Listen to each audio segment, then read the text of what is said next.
Hey guys, update tayo. Chinita Princess sa kanyang IG post. Birthday niya. So, ito ay late upload. Ito explore to Si Paulo Avellino ay nag-celebrate ng birthday ni Kimi sa bahay mismo ng kanyang brother. Brother ni Kimi to. Kung matatandaan din na nagtiping sila, The Alibay. So, doon ang tiping nila sa Cebu, kaya madalas ang punta ni Pau. At yun nga yung birthday ni Kimi. At syempre naman, ito ayon sa comment dito, yung nagpa-birthday dyan si Papi. Doon sinelebrate sa house, kapatid ni, or sa bahay ni Kimi at andun ang lahat ng mga kapatid ni Kimi. So, andyan po si Papi, hindi lang pinakita.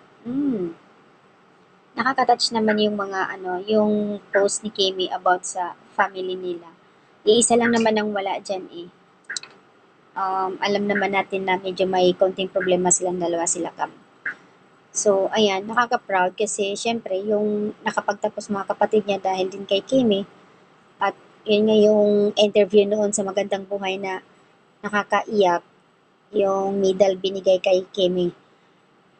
Parang yun yung parang pinakita na tagumpay. Okay sila lahat nakagraduate dahil kay Chinita. So, nakaka-proud. Ang dami na rin hindi lang dahil natulungan at nakapagtapos mga kapatid at syempre naipundar din sila ng bahay. Masarap sa pakiramdam. Iba yung sabagay, inaamin naman talaga ni Kimi na breadwinner siya sa lahat. Pero at least nakikita yung achievement, nakikita yung effort ng mga kapatid niya nakapagtapos dahil doon. Diba? Nakaka-touch yung ganyan. I hope every time you see GP, you're always proud of yourself and he is successful and doing well because of his perseverance and but you are also a big part what he is right now. You're doing a good job. At syempre for Ate Kimi.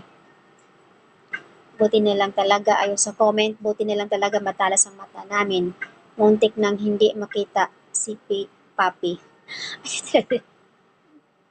Kaya nga po eh, kitang-kita eh. Pinilit kasi yung photo, ayan.